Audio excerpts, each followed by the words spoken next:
নমস্কার বন্ধুরা, দেখো বিয়েবাড়ির এক দায়িত্ব পেয়েছি পিঁড়ি এঁকে দেওয়ার। তবে এই কাজটা আমি আগে কোনোদিনও করিনি। হ্যাঁ, আঁকতে ভালোবাসি, আর গুগল তো আছেই।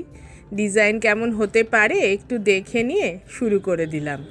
তবে যেহেতু আমি এক্সপার্ট নই, প্রথমে চক দিয়ে একটু মার্কিং করে নিয়ে সামান্য আউটলাইনও এঁকে নিয়েছি। এবার অ্যাক্রেলিক কালার দিয়ে ডিজাইন শুরু করলাম। আমি করছি আর তিন্নি সামনে বসে আছে, কতক্ষণে ও একটু হাত লাগাবে। এই যে আমার আঁকা হয়েছে একটু, তারপরে ওকে দিয়েছি ভেতরগুলো ভরাট করতে। আমি একটু করে এঁকে দিচ্ছি, তারপরে আবার আমি একটু অন্য কাজে যাচ্ছি, আর ততক্ষণে তিন্নি এগুলো ভরাট করে রাখছে। তাও ভালো যে এই বেস লাল রঙটা আমার দিদির মেয়ে আগেই করিয়ে রেখেছিল। এবার এই যে পুরো আঁকাটা হয়ে যাওয়ার পর আবার তিন্নি এই যে ভরাট করতে বসেছে। এটা মেয়ের পিঁড়ি, আর তিন্নিকেও সেই সাথে শেখাচ্ছি বাংলায় এটাকে মুকুট বলে।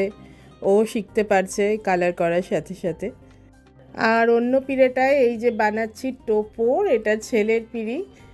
আউটলাইনগুলো করে দিয়েছি, এবার তিন্নি এগুলো ভরাট করবে।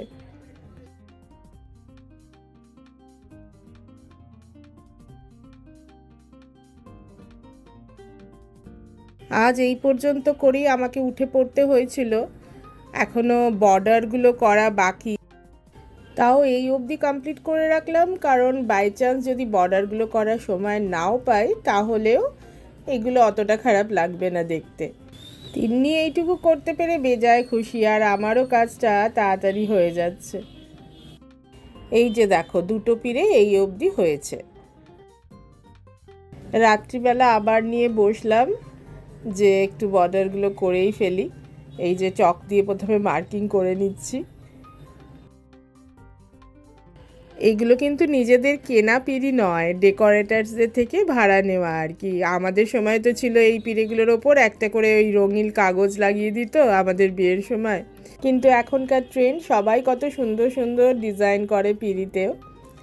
তবে যেহেতু ডেকোরেটার্সদের ফেরত দিয়ে দিতে হবে, আমাকে সবাই বলছে খুব শর্টে যা খুশি একটা করে দে।